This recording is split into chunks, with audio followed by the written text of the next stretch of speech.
Entrar na zona de classificação, vai aguardar, claro, o jogo do Sport ainda.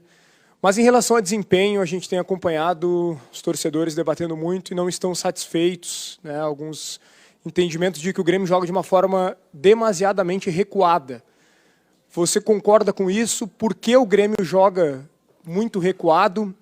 O Grêmio não poderia ser um pouquinho mais ofensivo de repente, ou de repente falta peças também para que jogue de uma forma mais à frente? Bom, primeiro que eu acho que a gente não joga de forma recuada. A gente tem tido dificuldade nos jogos porque os adversários vêm com um sistema fechado, como foi o jogo de hoje. A dificuldade que a gente teve para furar o bloqueio, que se mostrou isso no primeiro tempo, foi em função do adversário que bloqueia muitos espaços, bloqueia as amplitudes do campo, e a gente não consegue achar soluções para esses problemas que aparecem em diferentes momentos do jogo. Que talvez o torcedor ou quem faça análise, né, esteja fazendo uma comparação com o momento recente, né, das conquistas do clube e comparando os estilos de jogos, né, que de ontem e de hoje. Eu acho que essa comparação ela não deve ser feita. É um momento diferente, inclusive na divisão que o clube está jogando. Mas de toda forma, nós não vamos vencer o nosso adversário por 5-0, mesmo que do ponto de vista da expectativa, né, pelo peso, pelo tamanho das camisas, deu uma diferença, né, a favor do time maior. Nós vamos enfrentar dificuldades do começo ao final da competição.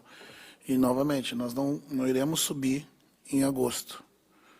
Nós vamos ter o acesso perto do final das 38 rodadas. Claro que a gente, dentro do que nós temos por característica do grupo, eu vou sempre buscar soluções justamente para que a gente jogue mais. Né?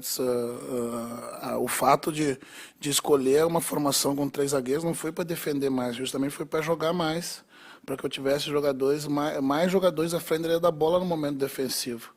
Quando eu abro 3 zagueiros, quando eu retomo a bola dentro do meu campo, em alguns momentos eu tenho Janderson, Biel e Diego Souza à frente da linha da bola, né, para que a gente consiga chegar no campo com velocidade, dando mais parceiros por dentro para o Diego, que em alguns momentos se mostrou com outra estrutura mais isolado na frente. Mas, então, eu não concordo que a gente joga de forma retraída. Eu concordo que a gente tem a dificuldade, como foi hoje no primeiro tempo, de criar mais oportunidades com um pouco mais de lucidez. Roger, o drama de encarar adversários fechados, ele é discutido desde o início da temporada, porque já se imaginava isso dentro da Série B. Mas o comparativo, me parece, não é do Grêmio com o Grêmio vencedor, e sim do Grêmio atual com o Cruzeiro, com o Vasco, que são os grandes dessa Série B do Campeonato Brasileiro e que conseguem ter mais soluções ofensivas, aparentemente, para quem vê de fora. Hoje a gente viu um Grêmio com muita dificuldade de ser vertical, isso até incomodou o torcedor na arena. O Jeromel puxou muito a responsabilidade por dentro, no primeiro tempo, de maneira específica. O que falta para tornar esse time vertical e fazer com que o Diego Souza não seja uma peça isolada, com o Biel e o Janderson correndo, mas também sem conseguir buscar soluções? O Diego Souza vai ser o nosso artilheiro e nós vamos depender sim do Diego Souza até que a gente encontre outras soluções para dividir essa artilharia.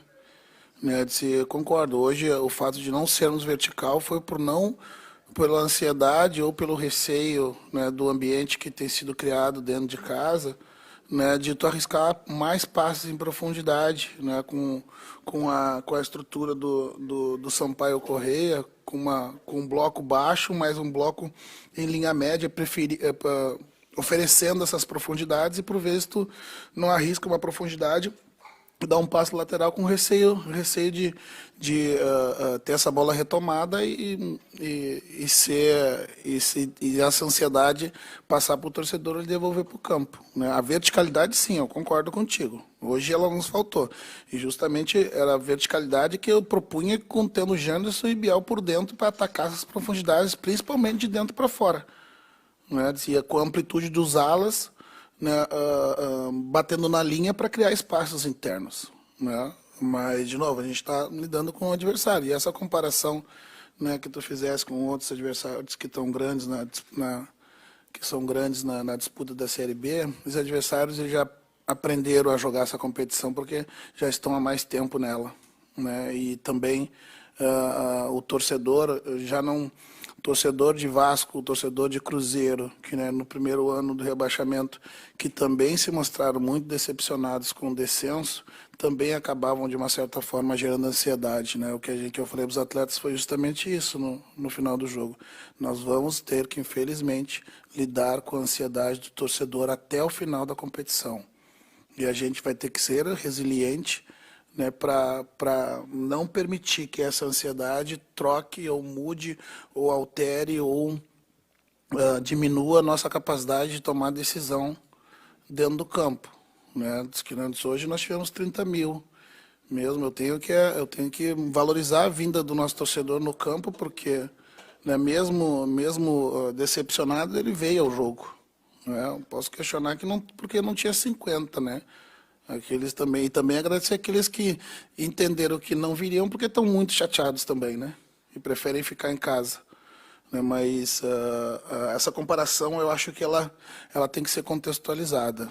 Ela vai até um determinado ponto. Depois de a solidez, nós temos um time sólido, sofremos poucos gols, temos um artilheiro, o que o Diego. A gente precisa dividir, sim, essa artilharia dele com outros atletas, as alternativas, os reforços, as mudanças, tudo é em busca disso, Mas, novamente, nós não vamos golear sempre, nós não vamos, quando a gente não der espetáculo, nós vamos vencer, Essa é a proposta para esse momento que nós estamos vivendo. Rogério, durante a semana, no processo de preparação e definição do time para o jogo de hoje, em algum momento você considerou a possibilidade de não escalar os 3 zagueiros pelo fato de não ter um ala para jogar pelo lado direito? Esse é um problema que o Grêmio tem na sua avaliação, especificamente não ter agora ali um jogador para atuar por ali. Como é que estão os garotos? Você tem observado algum deles? Tem o Cauã, que teve já convocação para a seleção de base. Enfim, se pudesse falar um pouco sobre isso, por favor. O Cauã já esteve aqui em cima com a gente. Eu acho que quando eu cheguei ele estava aqui, Você estava, Eu acho que é um menino muito promissor também, mas para mim ainda falta mais vivência e mais jogo, mais experiência nesse ambiente. Se os mais velhos já estão sentindo a pressão da torcida, a gente não pode se enganar que o mais jovem vai conseguir aguentar esse momento. Ele não vai aguentar, ele precisa do suporte do mais velho, e mesmo assim ele vai oscilar muito.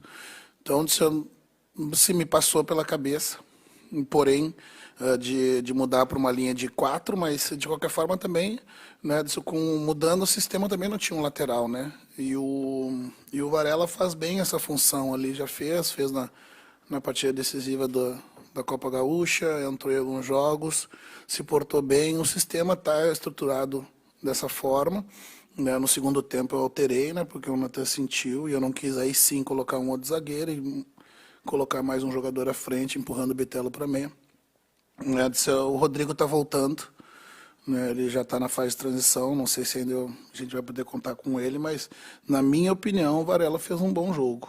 A opção justamente da gente estar jogando em casa foi a opção da troca do Nicolas pelo Diogo, que tem características mais ofensivas, e o Thiago pelo Bitelo também, para a gente soltar mais um time. Então, essas foram as minhas opções, o meu raciocínio relacionado a essa partida. Eu pensei, mas por estratégia, mantive os 3 zagueiros que se comportaram bem até o jogo de hoje. Pegando o final dessa sua resposta, Roger, e outras questões que já colocaste aqui, de ansiedade do torcedor, a pressão do torcedor, essa escolha pelo Diogo Barbosa e depois a escolha pelo Thiago Santos. Dentro desse contexto que está sendo colocado agora, como é que tu trabalhou isso para escolher o Diogo Barbosa, a conversa com o jogador, e também como é que foi agora o pós-jogo, porque a pressão em cima deles foi talvez maior do que sobre qualquer outro jogador do time. Tudo que eu falo lá dentro eu não tenho receio nenhum de falar aqui fora, para vocês com relação aos atletas. O meu raciocínio para escalar, obviamente, o primeiro ele foi do ponto de vista estratégico, das características do Diogo Barbosa ofensivas, um jogador que por origem é do meio para frente. Mas o equívoco, principalmente no primeiro tempo, foi que o Diogo vinha muito para dentro e nós perdíamos amplitude para criar espaço por dentro. E, por consequência, as profundidades. Mas também mas também pensar que se eu tivesse que abrir o time no segundo tempo, como com as alterações, né, a ansiedade de ver chamar o Diogo Barbosa do banco, também isso atrapalharia. Não pelo fato de o Diogo Barbosa sentir, um cara muito maduro, mas a ansiedade,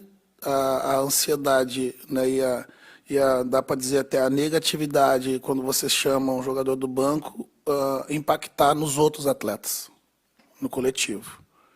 Né? Mas o que eu disse para os atletas ali dentro do campo, dentro do vestiário, é que há 30 anos dessa profissão, né, eu disse, o que fica lá na frente vão ser as lembranças positivas, né, as amizades que a gente faz dentro do vestiário, dentro do grupo, né, disse que a maior capacidade que a gente tem como atleta ou como treinador é não permitir que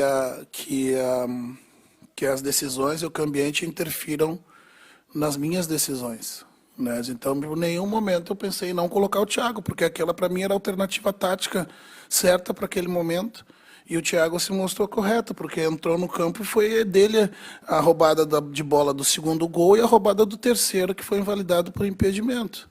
Né? Então, o que eu falei para eles, exatamente o que eu fiz agora para vocês, não se enganem que nós vamos ter que lidar com esse ambiente do torcedor, de ansiedade, né, de tristeza, de impaciência, até o final.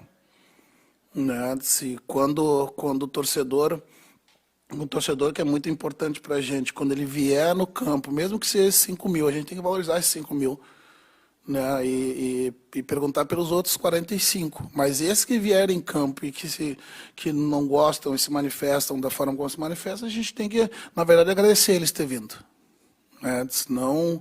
Não criticá-los, mas entender que essa é a nossa parte. Né?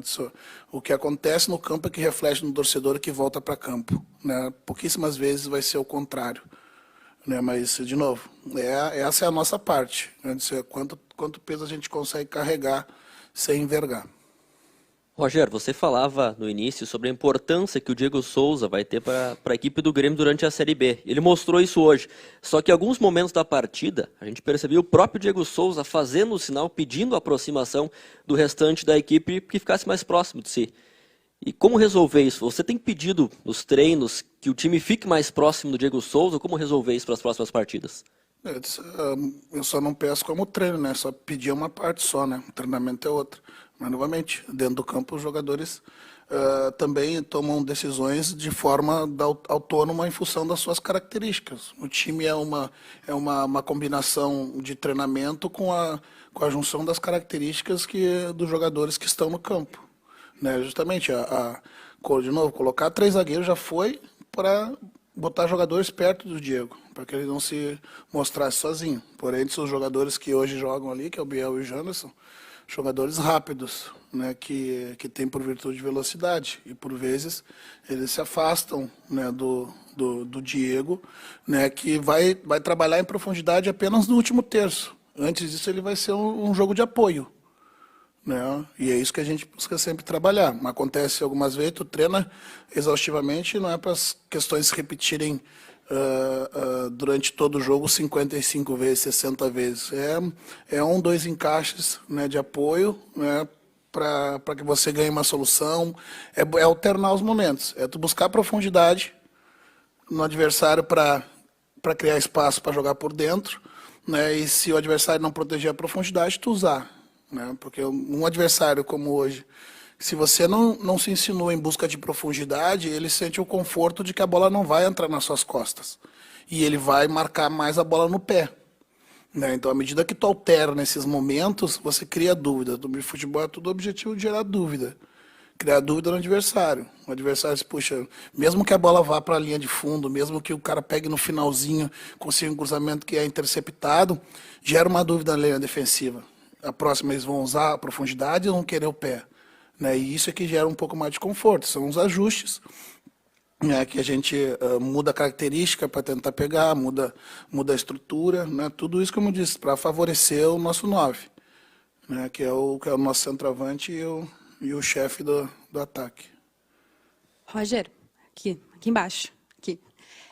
Hoje a gente chega, então, nessa 13ª rodada, né, da Série B. O Grêmio, mais uma vez, não tomou gols, né? Até esse momento foram só 4. Eu queria que tu falasse um pouco da importância de ser a defesa menos vazada e também desses jogadores, né? Que hoje a gente teve o Bruno Alves, o Jeromel e o Natan, porque não pôde contar, né, com o Kahneman e com o Rodrigues.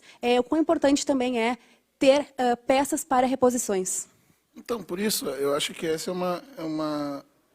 um ponto bem importante que a gente deve refletir, né, com todas essas ausências, né, acho que é o 7º jogo já que a gente não sofre gols, seguido, né, e mesmo assim é o questionamento com relação à produção do time, né, eu acho que é encontrar o equilíbrio, né, hoje nós tivemos improvisado um ala, né, o Natan que ainda não vinha, que não tinha tido uma oportunidade junto aos titulares, a gente perdeu o Tonhão Rodrigues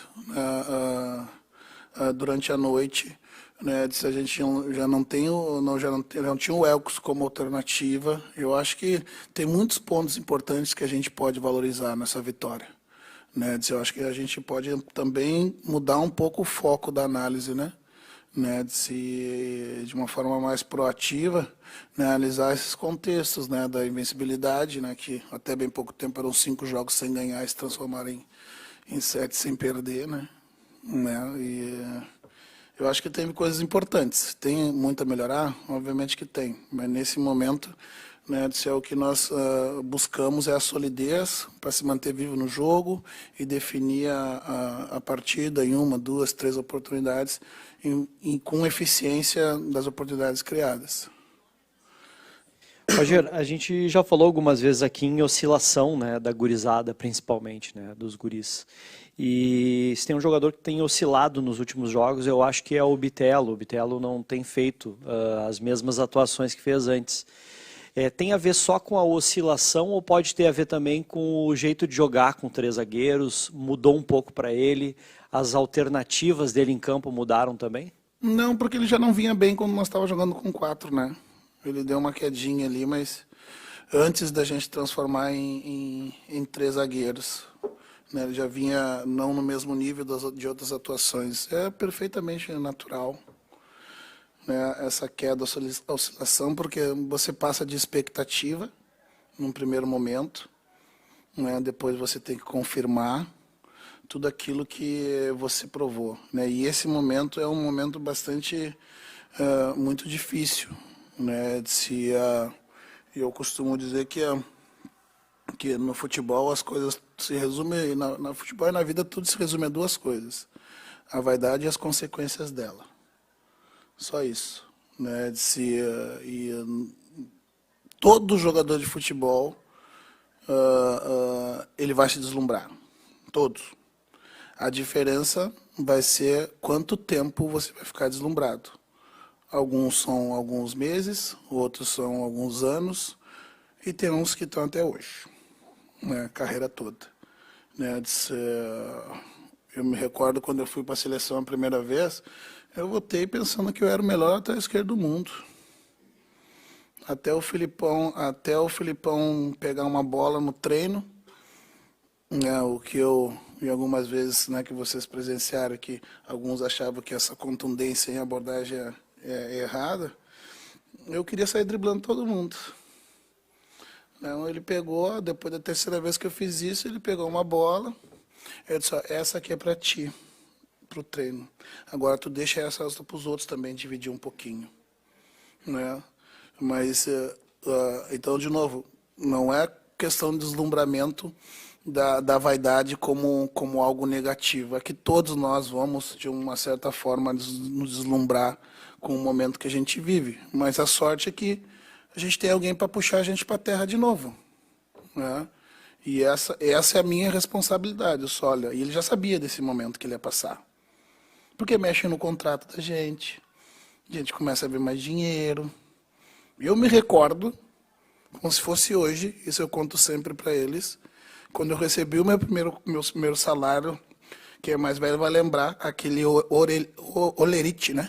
Verdinho com carbono, lembra que eram 2 ou 3, tinha uma folha no meio.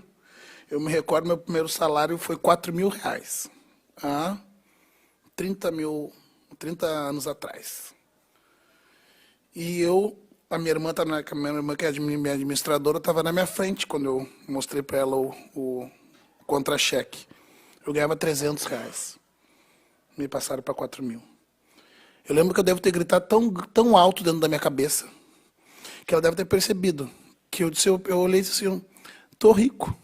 O que eu vou fazer com R$4.000 por mês? Jantar fora para mim era comer X.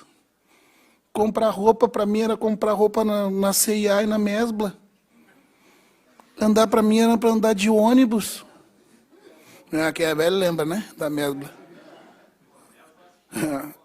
E ela pegou, tirou o contra-cheque da minha mão e disse, tu não vai fazer nada, eu vou. Disse, quanto é que tu ganha? Eu disse, eu ganho 300. Tu vai ficar com 1.000, tá? Olha só que beleza, eu vou te dar 2 vezes mais. Não, mas o resto eu vou guardar. Porque tu não sabe que nível tu vai jogar, se tu vai se machucar, quanto tempo vai ser a tua carreira.